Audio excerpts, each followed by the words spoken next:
Good morning. Thank you to everyone who has joined us so far. We still have a few people logging in this morning. It's still early.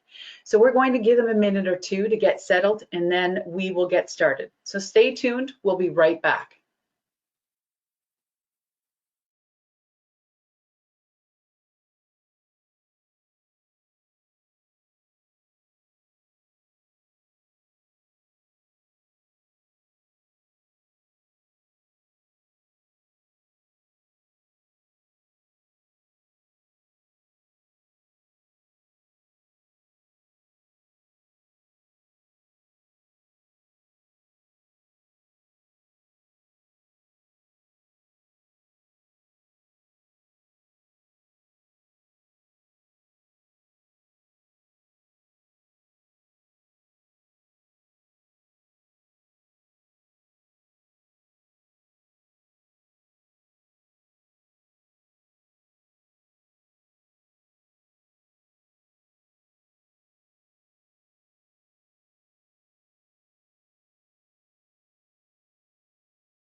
All right, I would say we are ready to get started. So it's been a while since we've all been together.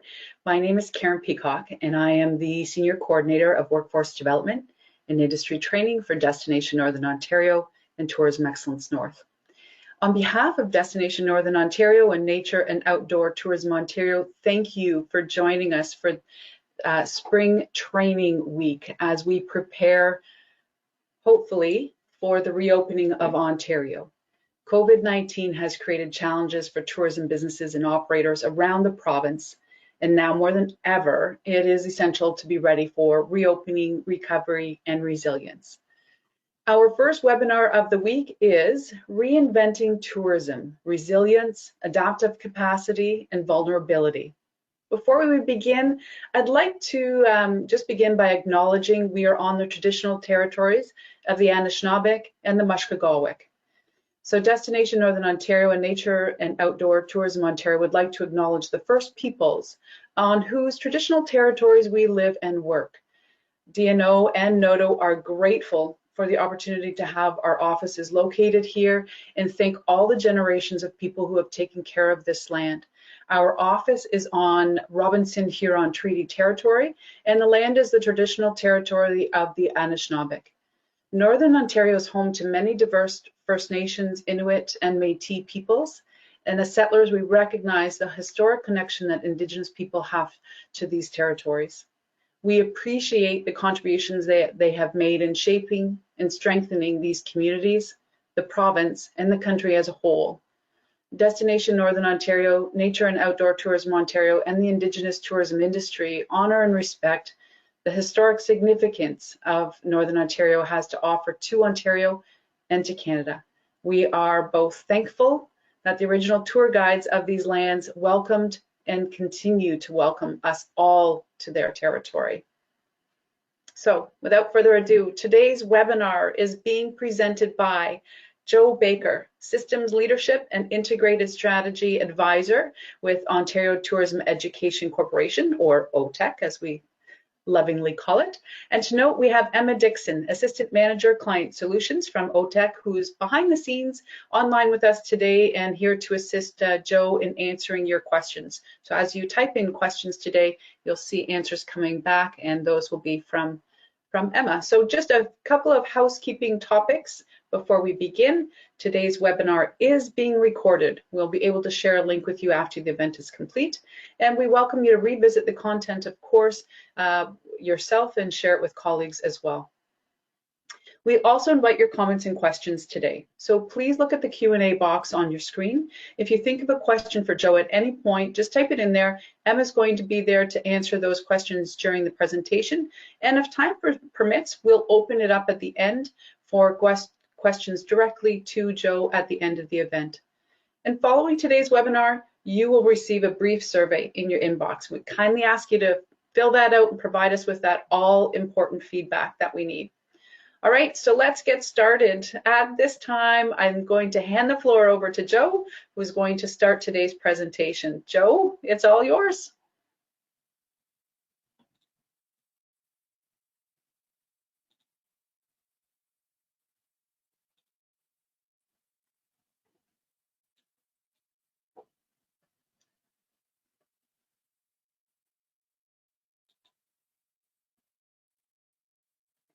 And Joe, you are muted right now, so if you can just take yourself off mute.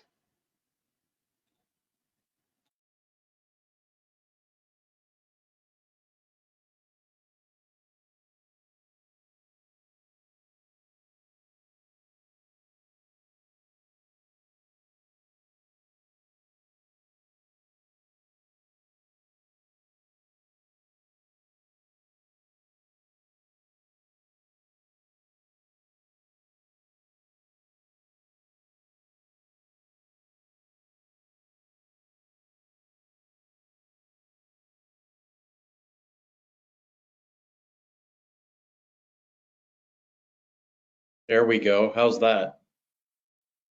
That is perfect. Thank you, Joe. Great. Thank you very much. So thank you everybody for your time today. It's a real honor to be speaking to you. I certainly hope we can think about a time of being physically together, present again. But for the moment, we will make do because after all, we persevere. That's what we do. So this time last year, Ontario's tourism industry was completely disrupted by the COVID-19 pandemic. And at first, we all rallied, tourism industry organizations, businesses, to put forward our emergency response. Shortly after we responded to the emergency of the pandemic, our thoughts and our plans shifted towards recovery, which makes sense. That's the natural next step in the tourism healing process. But what lies beyond recovery? Well, quite frankly, it's reinvention. Why do we need to reinvent? The conditions in which we were operating the tourism industry have now completely changed. And yes, of course, we could imagine a time where those conditions return to a pre-pandemic environment, but it's actually much more likely that we are now living in the era of disruption, an industry completely disrupted by a global pandemic. But that doesn't mean we don't need to be hopeful. We, in fact, should be hopeful. And we should be hopeful in the fact that reinvention, change, transformation presents a unique opportunity for us to revisit the original idea behind hospitality and tourism. And in fact, then to reiterate so as to become the most powerful and relevant version of our industry. And that's what I hope to speak to you about today. We will cover lots of ground. We will talk about some things like systems theory and reinvention processes. It may sound a little bit jargony, but I promise you it's grounded in practical tools and practical resources. I will also spend some time today showing you some of the amazing tools and resources that OTEC, yes, the Ontario Tourism Education Corporation, have been developing for a number of years to assist with tourism industry reinvention so we can continue to grow and grow stronger together. But before we jump right into that, I want to just stop for a minute. I want to pull back and speak about a business example, something that you are likely familiar with, but from a completely different industry, to help give the perspective on the potential for reinvention and the ultimate power that reinvention holds for us. So this business that we're going to look at is going to be the world's first wildly successful handheld digital device. Yes, that's what we're going to talk about today. because that wildly successful handheld digital device was completely disrupted by something that was largely unforeseen. And they managed to leverage that disruption into something even better than their original business concept, but still maintained the components of that original idea. So let's take a look at that example. Ah, here we have the original Apple iPod. Yes, a very popular digital device, but not actually the one we're talking about today. And quite frankly, Apple does seem to get a lot of airtime as it relates to demonstrating innovation and reinvention. So let's not really talk about the iPod.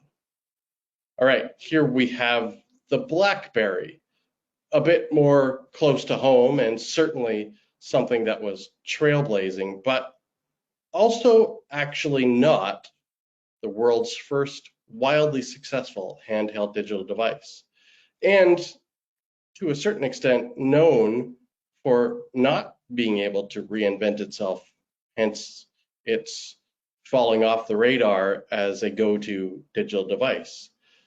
So, what was the world's first wildly successful handheld digital device? Yep, this is it. Some of you hopefully recognize this as the Palm Pilot. Quite frankly, some of you may not, and that would make sense. So the name of the company is actually Palm, and the model is Pilot. And that beautiful thing draped across the top of it is a stylus. You see, the Palm Pilot in the mid 1990s was the world's first wildly successful handheld digital device. In fact, they called it a personal digital assistant. And why that's so relevant here is the Palm Pilot actually didn't have, at least in the early models, internet connectivity, nor did it have phone capacity. It was really a device where people input the data, the content that they wanted, and then they could ultimately carry it around in their pockets. One of the very early user groups of the Palm Pilot to great popularity was actually students, because in the early days of Palm Pilot, students were able to upload, and yes, that means plugging the Palm Pilot into their computer. They were able to upload textbooks so they could actually carry around textbooks in their pocket, the same way that people would carry around textbooks in a backpack.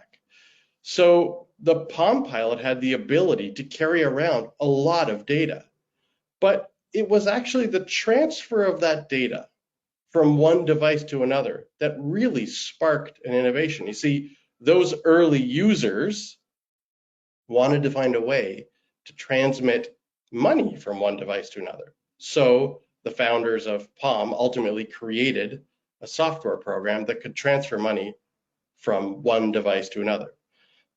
And you might be asking yourself, so what was the great disruption that made Palm Pilot completely have to pivot? And it was largely unforeseen. That disruption was ultimately email. Yep, that's right. Email disrupted the Palm Pilot. Email was something that once those users could transmit information from one email account to another, they could also then transmit information from one device to another, and they no longer needed the digital medium. So as email was disrupting the Palm Pilot at their peak in the mid to late 1990s, those founders were facing that great disruption and turned within themselves and said, what components of our original business idea can we reiterate so we can come out of the other end of this disruption still with a strong business model? And the component that they focused on was ultimately that transfer of funds from one Palm Pilot device to another. And so they created PayPal. That's right, PayPal, arguably the world's first and largest fund transfer, at least from a consumer perspective, PayPal is built into every day of our lives. And yes, PayPal came from the founders of Palm Pilot as they were completely disrupted.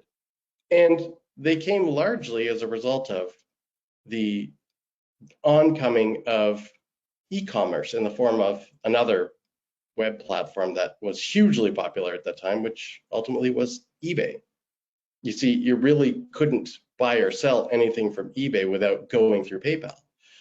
And as a result, PayPal went on to grow and become a very popular and a very successful business model. But what's unique here is that those founders had a way to completely create a culture within their organization of reinvention, of innovation, of change, of embracing transformation. And a group of original founders of PayPal, affectionately referred to as the PayPal Mafia, actually went on to found some pretty successful businesses. You may recognize some of these. That's right. YouTube, LinkedIn, Tesla, companies that all came from the founding group of PayPal, that all came from the founding group of Palm Pilot. Their original business idea was completely disrupted. And as a result of that, they went on to reinvent themselves many times over. In fact, Elon Musk was one of the original CEOs of PayPal. So how do we take a look at exactly what's happening here and understand what reinvention is all about? Well, I'll tell you, reinvention has its DNA, has its definition, and has its roadmap encrypted right there, right into the word. You see, there are two components to reinvention. There's the first, which is the which is ultimately reiterating, revisiting, repeating the invention. That's right. Reinvention is not scrapping everything and starting again. Reinvention is also not throwing out the proverbial baby with the bathwater. No, not at all. Reinvention is becoming aware of that original idea and reiterating it so as to create the most powerful and relevant version of that original idea for any moment in time, because the practical reality is change is around us all the time. Transformation is around us all the time, whether we're people working in a field or businesses operating in an industry or the industry at large. Reinvention, change, transformation is a part of almost every environment we experience, and certainly now the opportunity that's in front of us as we move beyond the devastation of this pandemic. So the question here is, how do we thrive in an era of disruption? Well, of course, we reinvent, because change is everywhere and it's coming for us fast.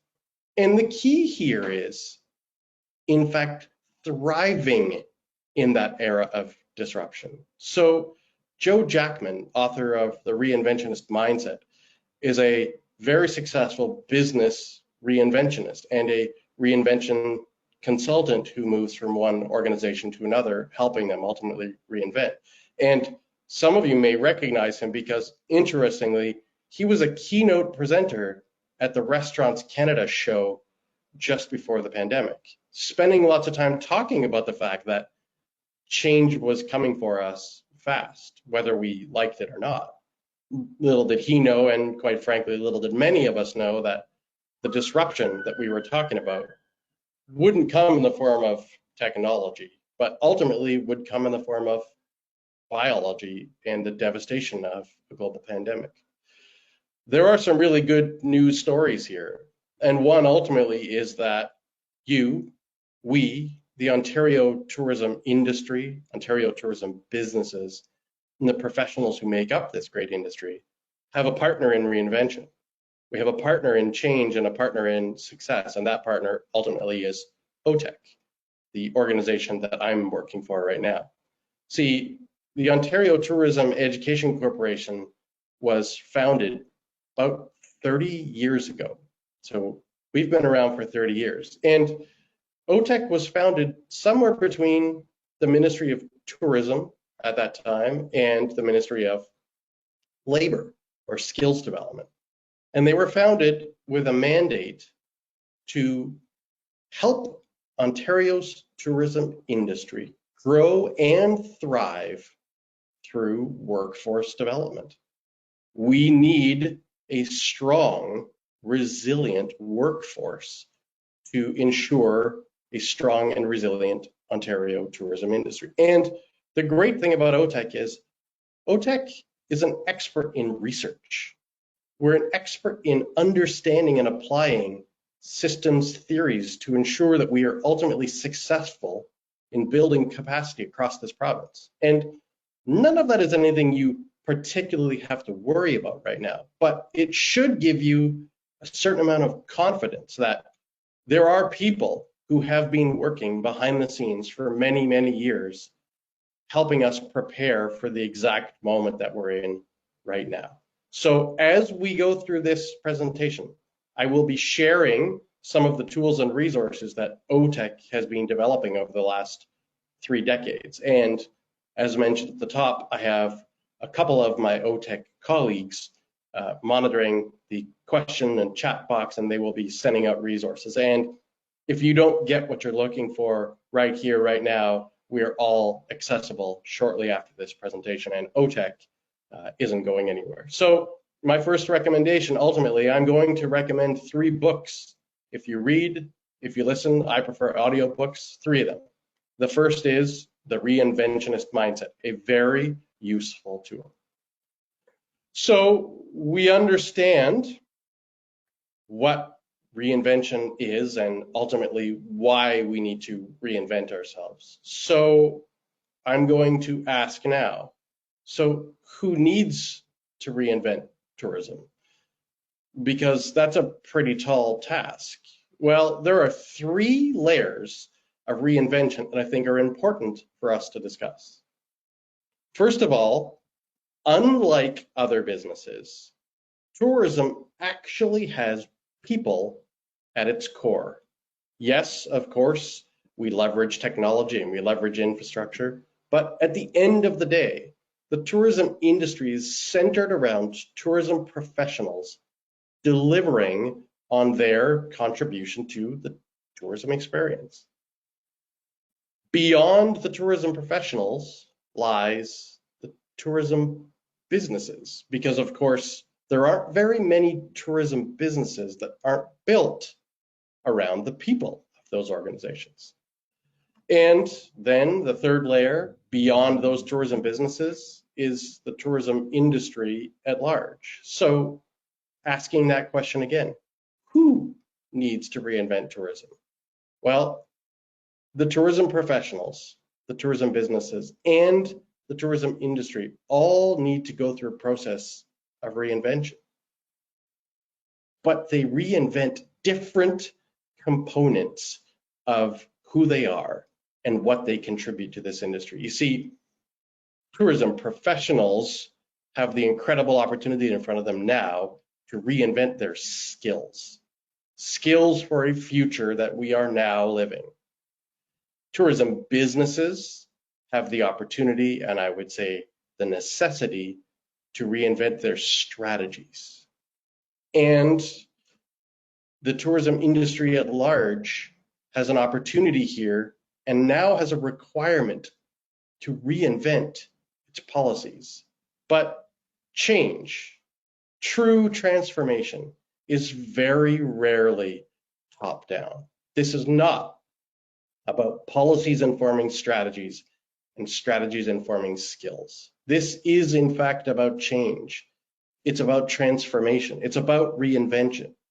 And reinvention starts with the tourism professionals reinventing their skills, then followed by the tourism businesses reinventing their strategies, and then as a collective level, the tourism industry reinventing its policies.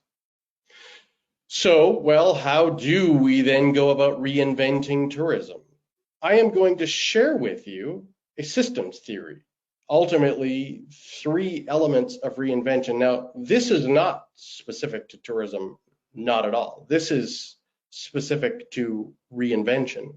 And we'll spend some time talking about each of these 3 elements, how they relate to the tourism industry, how OTEC is ultimately making a contribution to each of those elements and to them all collectively.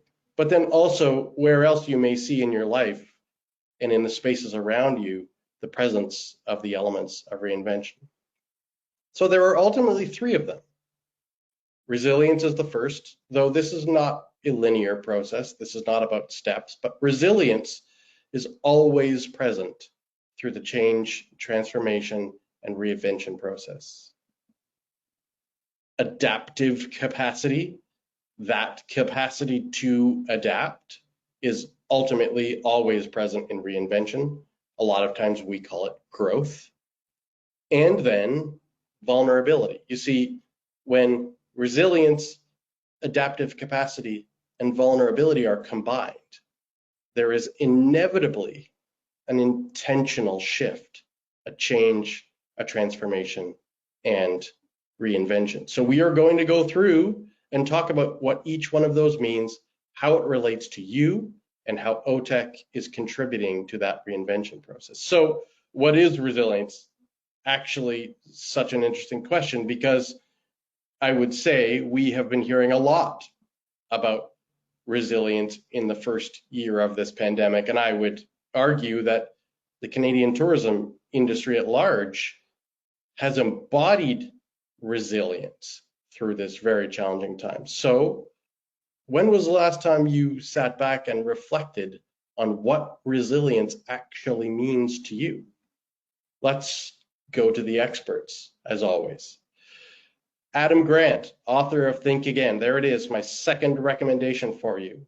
He just published this book. It's really practical and really insightful. He believes that resilience is the strength and speed of our response to adversity. Think about that for a second. Let that sink in. Does that make sense to you? The best part about resilience, in my opinion, is that resilience is a skill that can be developed. And at its core, you may ask yourself, how do I possibly develop resilience? Well, the fact is we've all been through adversity in our lives. The fact that we're sitting here today means that we've been through the adversity of the COVID-19 pandemic. But beyond that, in our personal lives, in our professional lives, we have all experienced adversity.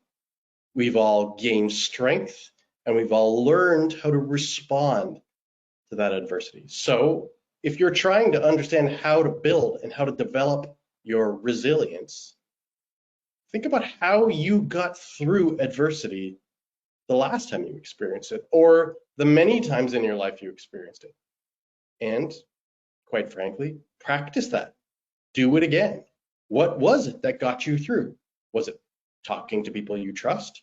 Was it reading? Was it learning? Was it reflecting? Was it developing a community? How did you get through adversity? And resilience is ultimately the strength and speed of our response to that adversity. The good thing is, OTEC, again, is a trusted partner in developing the skills of resilience. Very much like many other learning organizations, we have spent the last 12 months or so focusing on taking all of our high quality, engaging learning content, training modules, courses that we traditionally delivered face to face in a pre-COVID reality and getting them online. certainly doesn't mean that we are going to abandon face-to-face learning or blended learning at all. That's not our intention. But our intention was to put our focus and to put our resources towards getting these learning courses online so we could get them out to as many people as possible across Ontario. So I'm also going to recommend 3 websites for you to visit. This is the first, otech.org. It's our hub, it's our homepage, and it's everything you need to know about OTech and how we can help you. And ultimately, there is a section right there that's on online learning. So what courses do we offer? Well, OTech is actually very well known for service excellence. It really is the foundation of our training offering. And why? Well, it makes a lot of sense. There aren't a lot of tourism experiences that don't have service excellence at their core. So OTech has been spending many years developing our service excellence training.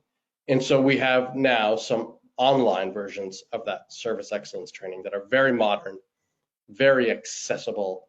Assuming you have broadband and Wi-Fi, the learning is quite straightforward and quite sophisticated as a matter of being designed very well through some common and very highly responsive e-learning practices. We also have focused, of course, on leadership, and that is current leadership skills, but it's also for emerging leaders. We recognize now that there's a unique opportunity to start thinking about future generations of leaders within Ontario's tourism industry. We've added some new components considering what everybody has experienced. We've added a course called Service EQ.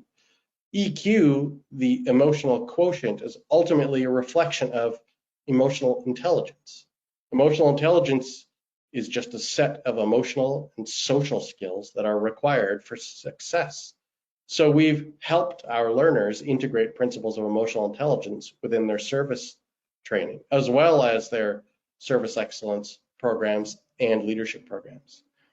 We continue with our partners to offer training.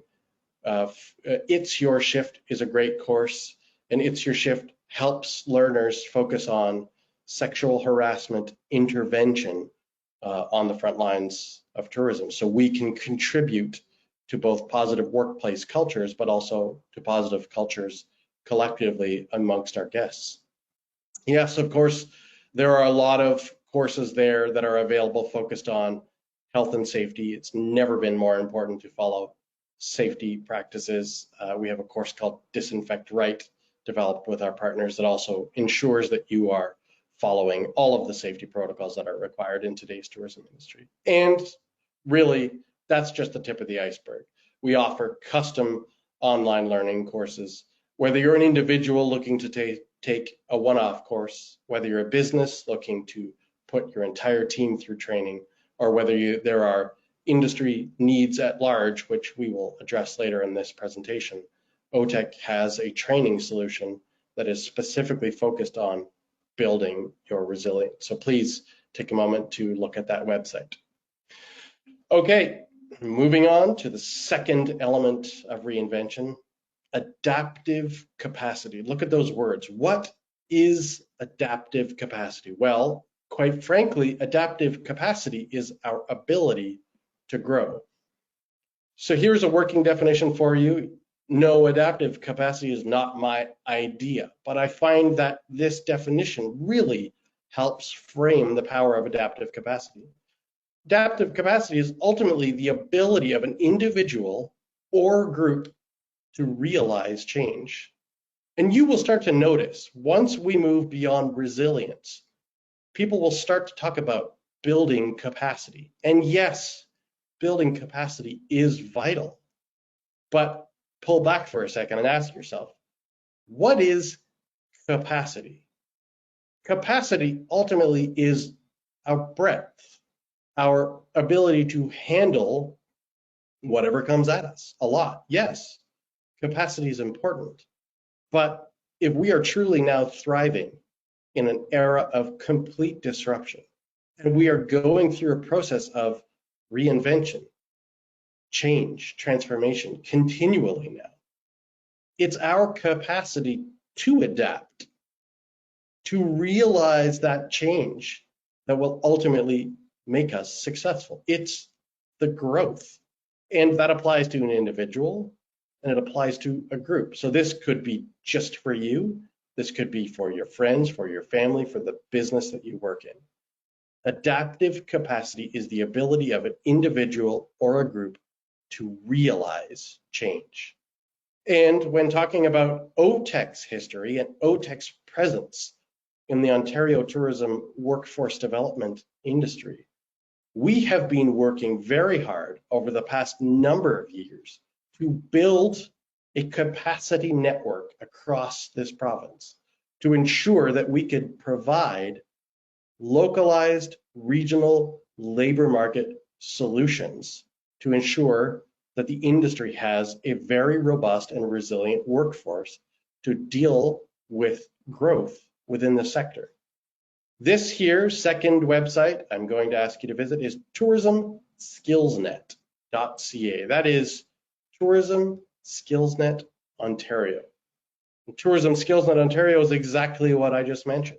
It's ultimately an umbrella network that goes across this province in many regions, providing labor market information, providing job transition tools, providing tools and training for the workforce, as well as understanding the opportunities within the local region. And Tourism Skills in Ontario is actually well positioned for growth. We plan to expand into many more regions across the province. In fact, keep your eyes open for the potential presence of Tourism SkillsNet Ontario right here in Northern Ontario. Tourism SkillsNet Ontario was created to align provincial workforce strategy with local industry collaboration around industry-specific labor challenges. So as you saw me mention, if we are reinventing tourism through the tourism professionals, through the tourism businesses, and through the tourism industry, we need both policies, strategies, and skills. And that's what Tourism SkillsNet Ontario provides. We build capacity across the Alliance by unleashing powerful workforce tools, analytics, and industry partnerships to strengthen our sector's agility, our ability to adapt, and our competitiveness in an ever-changing world. Comprised of over 120 organizations and 12 destinations across Ontario, Tourism SkillsNet Ontario is poised for expansion. And quite frankly, that's nothing but a helpful resource for the Ontario tourism industry, our businesses, and the workers. And yes, we deliver workforce planning, partnership building, talent pool development, and skills training at the community level throughout the Tourism Skills in Ontario regional delivery hubs across the province. We've covered resilience.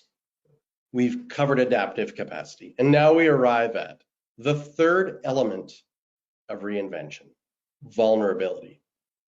This is a bit of a mysterious element that is always present in change, in transformation, and reinvention, but not as often discussed in the context that we'll discuss it right now. People do actually talk a lot about vulnerability, and certainly over the last year, we have experienced exactly what vulnerability is. But what does vulnerability mean to you? Once again, let's go to the experts.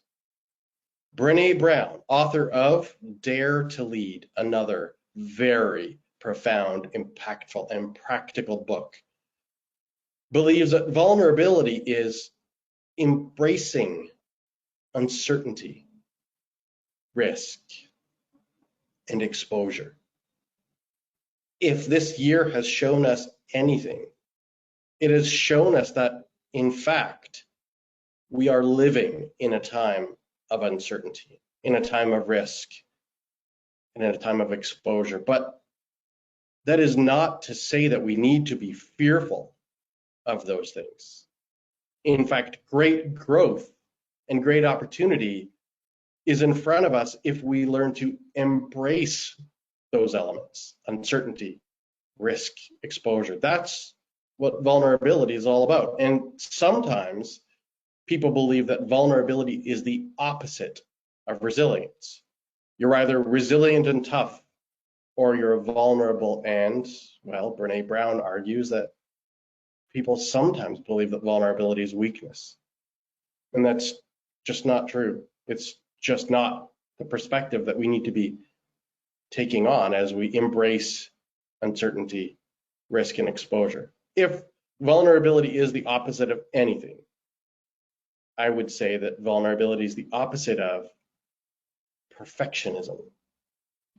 If we are striving to be perfect, perfect leaders, perfect businesses, perfect industry, then we close off that part of us that is willing to embrace the fact that not everything is certain, that risk is all around us, and exposure is something that is actually quite healthy for us.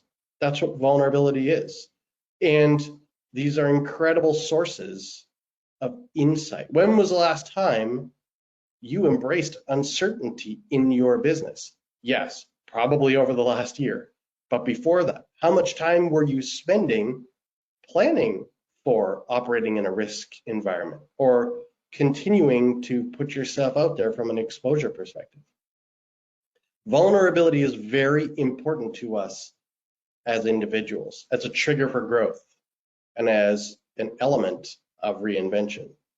OTEC, of course, is keenly aware of the uncertainty, risk, and exposure that Ontario's tourism industry workforce has been experiencing. And in fact, vulnerability prompted the need for the tourism and hospitality emergency response, which has now evolved to the tourism and hospitality emergency recovery. And yes, the third website that I'd ask you to visit, and it's in my little description right underneath my face here, tourismhospitalityworkers.ca. What is that? It is a hub. It is a place where you can register and you can receive regular communication around the comings and goings of the tourism industry. For example, yesterday we all experienced a federal budget, and that federal budget contained lots of elements of support for the tourism industry. And not far before that, we experienced a provincial budget, and it also contained lots of elements that can support the tourism industry. Tourism and hospitality emergency recovery, tourismhospitalityworkers.ca, is a place that we can send you that information. We can send you updates, information, access to free training. And in fact, as mentioned at the beginning, if we understand that tourism reinvention begins with the tourism professional, then how important is a direct line of communication to the tourism industry workforce? And in fact, it was one of the great pieces of awareness that we collectively had as an industry through this pandemic. You see, we have many ways to communicate at a tourism industry level between governments, between industry associations, national, provincial, local. In fact, through member-driven organizations, we have many ways to communicate with the tourism businesses. But we really discovered that there was a gap. We don't actually have very many tried, tested, and true ways of communicating directly with the workforce of Ontario's tourism and hospitality industry, or even Canada's tourism and hospitality industry for that matter. So that is one of the driving factors behind the creation of this portal. It's a place for you to register. It's a place for you to get access to training courses. It's also a place filled with other resources, psychometric assessments that will help you understand your strengths, help you understand where your skills can be applied in a new world, can give you access to a very robust network of employment service providers in your local region to help you get on your feet or continue to advance your career. It can also give you access to job opportunities. Yes, we are going to come back to a time when employers are looking for many, many workers. And of course, before the pandemic, was very interesting, is the tourism industry was experiencing an acute labor shortage on a regional level, on a provincial level, and even at a national level. So what does that mean if you are a part of the tourism industry and you are a highly skilled, highly qualified person? It means that as things start to reopen, this should be a job market that serves you very, very well. And this is a hub, a resource. If you're going to do anything while I'm speaking now or after this presentation, log on to tourismhospitalityworkers.ca and just start by registering so that you can be connected to everything that's happening and you can be plugged in and be informed as you start to plan the next phases of your career or of your business or of industry changes at large. Tourism and Hospitality Emergency Recovery is a recovery plan for workers and the workplaces to keep people who have lost their jobs or are working fewer hours due to the COVID-19 pandemic. THER, as we affectionately refer to it as, will connect workers with training to build the skills you need to thrive in a new normal workplace. Reskilling programs to support your transitions to new job opportunities. Information about grants, relief programs, supports, and how to return to work safely. And employment resources, including job opportunities, job search resources, and employment programs in your community. The Tourism and Hospitality Emergency Recovery came out of those 3 decades of OTEC experience in the workforce development space, serving tourism and hospitality industry. You see, we put our expertise together and we rallied our partners and approached the Future Skills Centre of Canada and received funding to launch the Tourism and Hospitality Emergency Response, because we know that it is now that our industry needs us and our businesses need us to be focusing on the success, the health, the resilience of a very vulnerable tourism and hospitality workforce. So we covered a lot of ground there. We talked about why reinvention is important. We learned a little bit about who, in fact, needs to reinvent. We talked about the elements of reinvention from a systems theory perspective and OTEC's expertise in leading us all through this process. But I just wanted to pause and reflect, reframe, you could even say, the components of this reinvention. You see, reinvention, change, transformation, even systems theory is not ours. We didn't invent it. It has been present in our original system. That's right, in the ecosystem. See, the natural environment is in a constant change, constant state of change and flux and transformation and growth, reinvention. These elements are present in the natural environment. Think about it this way. Resilience, if you look at this little plant here, resilience is what happens below the earth line. Our strength and our speed to respond to adversity comes from our roots, how much we've practiced and how many times we have ourselves overcome adversity. Adaptive capacity is what begins above that earth line. As mentioned, adaptive capacity is ultimately growth. It's our ability to realize change. Look at this plant. Think about animals. Think about all of the natural environment. It is constantly in a state of change and transformation. Very little remains the same. And vulnerability, in our new way of thinking about vulnerability. You see, vulnerability is embracing uncertainty, embracing risk, and embracing exposure. What does that mean here in this case? Well, what is exposure? What is risk? What is uncertainty to a plant? It's its own environment. It's the elements. It's the sun. It's the wind. It's the other animals. It's the other plant life. vulnerability, exposure, risk is all around. And these plants and the natural environment find a way to embrace that vulnerability. Of course, plant life growth is not possible without embracing the elements. It needs sun, it needs wind, it needs water, and it needs other animals and other plant life around it to grow in a very healthy, biodiverse environment. You see, change, transformation, reinvention has always been right in front of our eyes. And I would challenge you, as you continue to install healthy routines in your personal environment, to get out wherever possible and walk around. Yes, I recognize in some parts of Northern Ontario, despite the fact that it's April, you are experiencing snow. Okay, when that snow melts, see the reinvention around you, see the growth, see the change, and see where you can spot resilience, adaptive capacity, and vulnerability, because it really is everywhere, and it's foundational to the reinvention that we need to go through right now.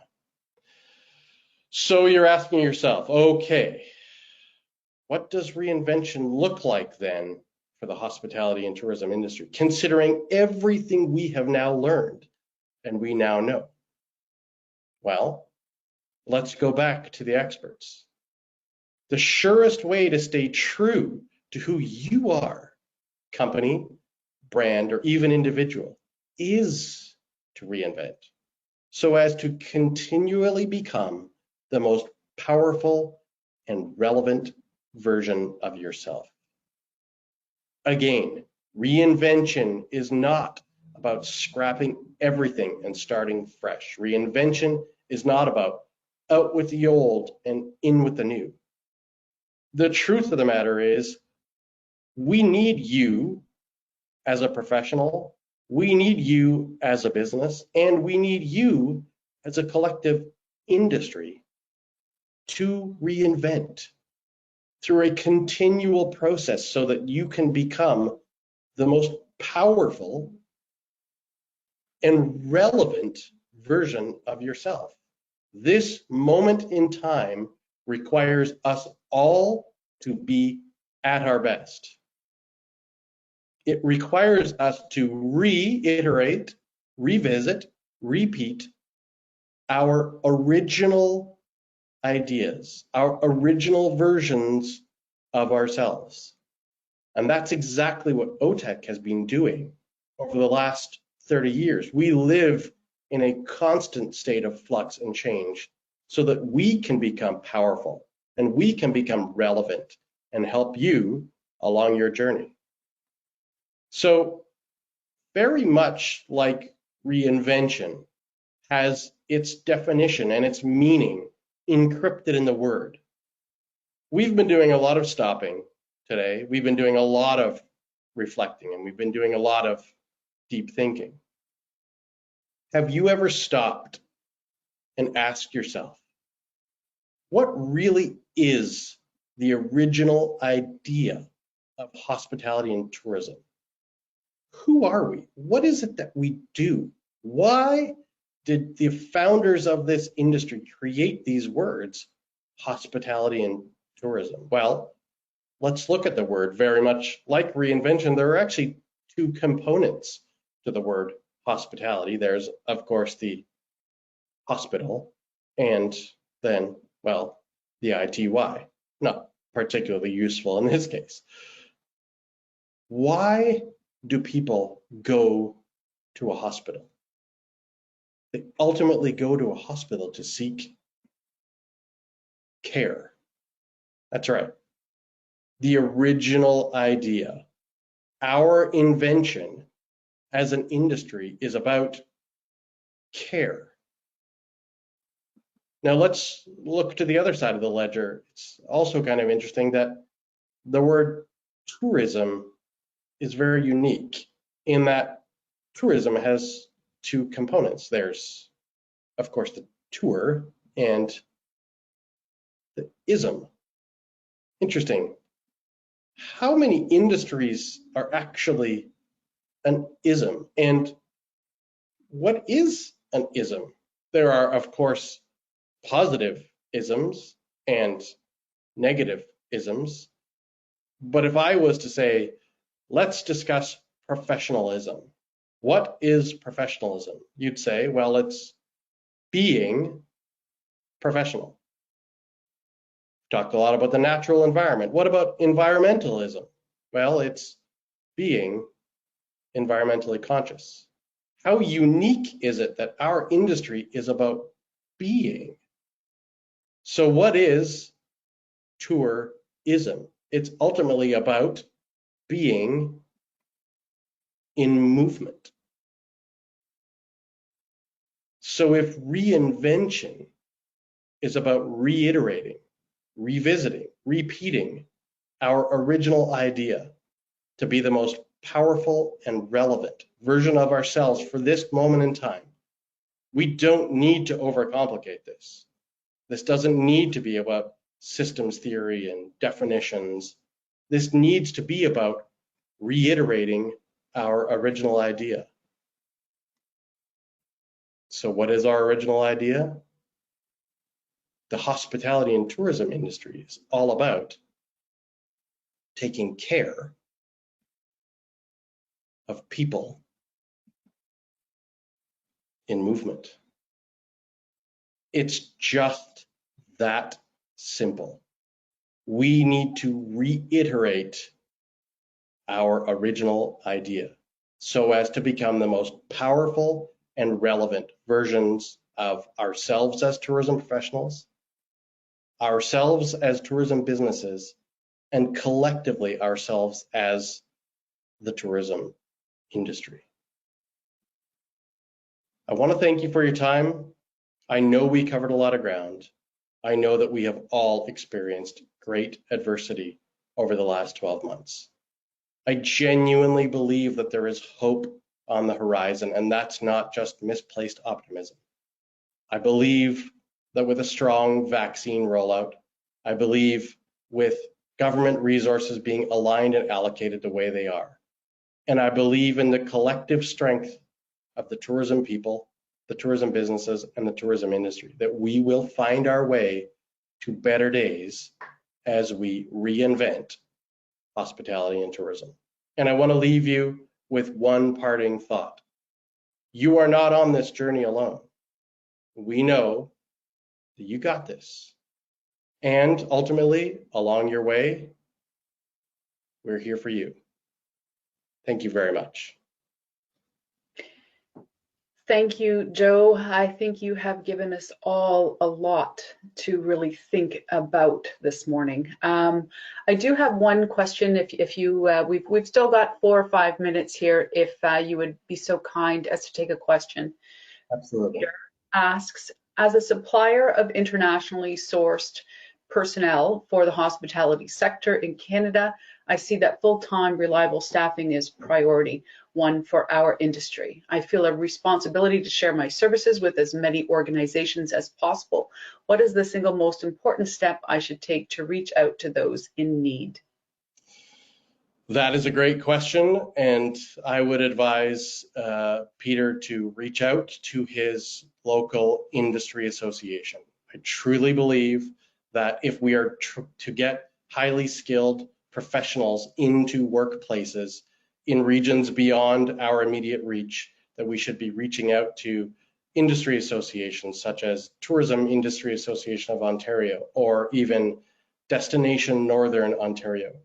Continue to reach out, continue to build bridges, continue to build networks so that we can share our collective services with everybody who needs them. Thank you, Joe. And Peter, I would say that if you'd like, you can even reach out to me at Destination Northern Ontario, Tourism Excellence North, for some more information, and happy to share some information with you and take that question a little bit further. Second question from Peter, if that's all right. The current LMIA process through Service Canada takes a foreign worker about 5 months to land on the job in Canada. Given the transformation era we are in, can this process be reduced to weeks instead of months?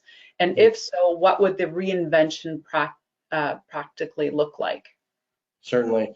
I know that a lot of the industry associations have been working both with the provincial governments and the federal governments advocating for the needs of industry. And what Peter is referencing there is ultimately immigration reform. And so I know that many of the national associations, along with their provincial associations, have been putting forward advocacy policies requesting amendments to immigration to try to support a direct path to the tourism industry. So all I would say there is continue to outline what is required, continue to reach out to your local industry association and help them build the case to ask government to amend their policies and ultimately reinvent their policies to help continue to build the tourism industry workforce. Great, thank you, Joe. I've got a couple of comments in here. Miigwech, Joe, was very informative from Amanda and Brad, Cora, and Robinson. From Genevieve, my goodness, this just blew my mind. Thank you so much for this inspirational session. I think we would all agree on that, Joe. This has been completely inspirational, and I think absolutely what we need coming into this spring. And from Joanna, it says, thank you, Joe. This was great. Thank you, Johanna. I don't see any more questions, Joe, at this time. I just want to let everybody know that our upcoming webinar this morning at 11 a.m. is with Rick Lizell, Recreational Boating Industry Update. Joe, I want to just pause and say, one, thank you to you so much for sharing once again your insight and expertise. And let me just join you here up and on camera so we can both see one another. Hi. And it's just so appreciated on behalf of DNO and NODO, what you've contributed this morning. It's very inspirational and a really good session for us to begin our spring training week. So thank you to everyone who has joined us for this morning's webinar. We do hope you will continue to join us over the next few days, today included. And if you have any additional questions for Joe, I think, please reach out and ask him directly. And on behalf of DNO and NODO, have a great training week. You have more than 240 colleagues joining you this week, and we really encourage you to connect during the week. If you have any questions, please don't hesitate to reach out to myself or Sarah Decker, who is operating the behind-the-scenes controls today. Thank you again so much. I'll be your host for the week. Take care. Merci. Miigwech. All right. Take care, everyone. Thank you again, Joe. Thank you, Emma, for all your hard work behind the scenes. Have a great morning, everybody.